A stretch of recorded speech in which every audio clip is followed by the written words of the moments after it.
Yes, a very quick one. I want to dwell on certain issues concerning the current happening in Nigeria, and they've been questioned all about. You could see what is happening that the American government under President Trump have designated Nigeria as a country of concern, which does not mean well for the country, owing to the perceived genocide of Christians in Nigeria. The question is there a genocide? Is there a genocide, a Christian genocide in Nigeria? The answer is yes.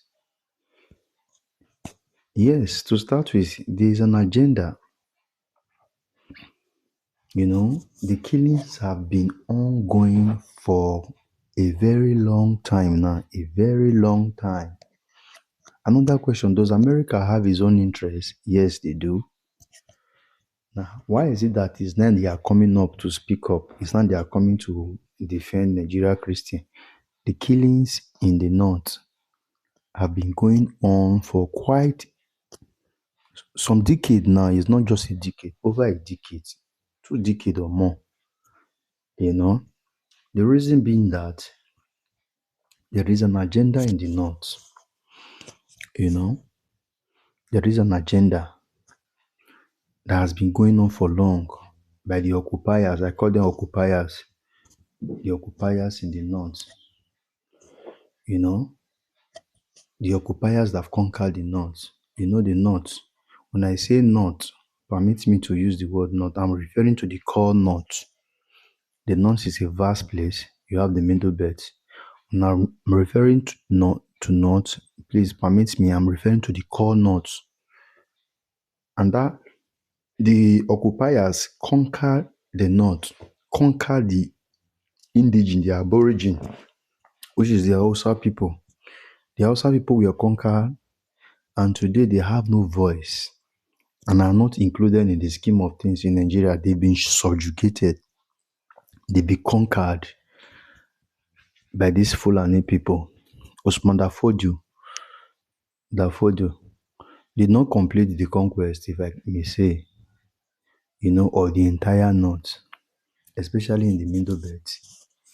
He was faced with resistance. He didn't complete the conquest, though he left the people with an agenda as to how to complete it. And they have that agenda that they will conquer the whole Nigeria until they dip their Quran in the lagoon in Lagos. Now they hide under a religion. They are hiding under that their Islamic religion, so to say. It's an ethnic cleansing, but they are hiding under. That was what they used in subjugating and conquering the Hausa people religion, of which that is not. They have their own interior motive, personal interest to conquer. Their religion also is helping them. I haven't known the kind of religion they practice. The agenda he left for his people. Over the years, these people have been consistent in following that agenda, in trying to achieve that agenda. What is the agenda of harnessing the whole Nigeria and making it a caliphate? Making it their own place, as in they want to be in charge. They are hiding under Islamic religion.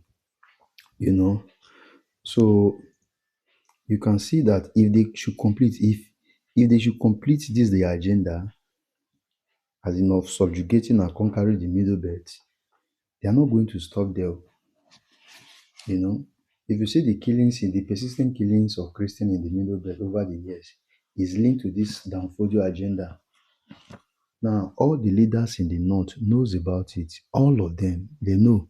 That's why they don't talk about it. It's a silent thing. They are doing it underground. The Christians in the north over the years, they have been crying.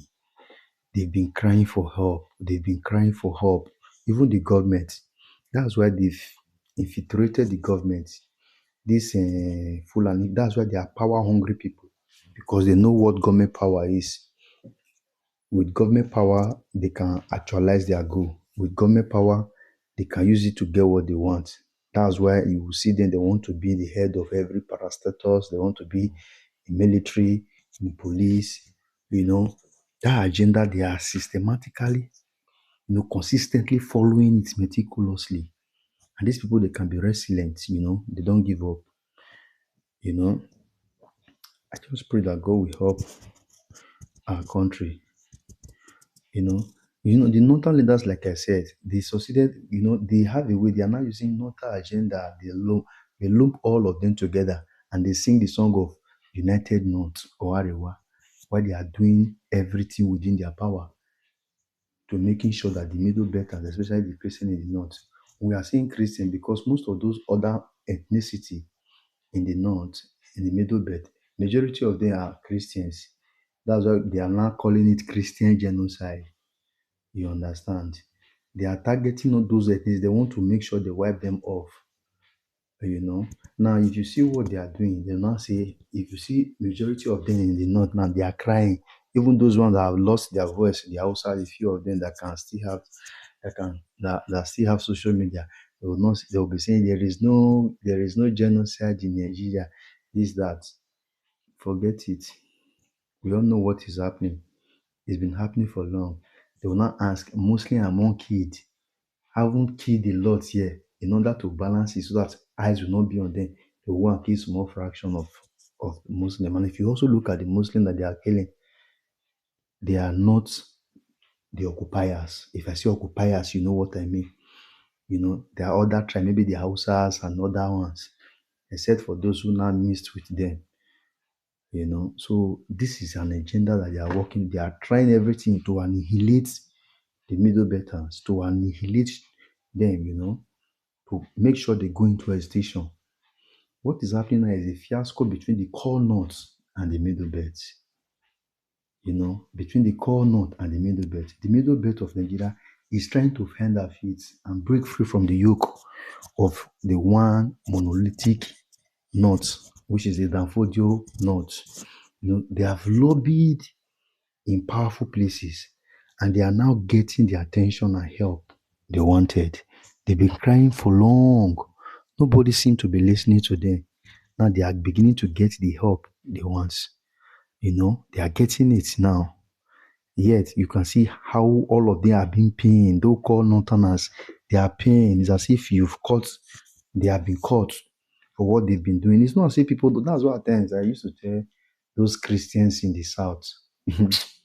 Like I used to say, because I've been privileged to be in the north, that your Christianity is not sound if you've not gone to the north. The northern Christians are persecuted.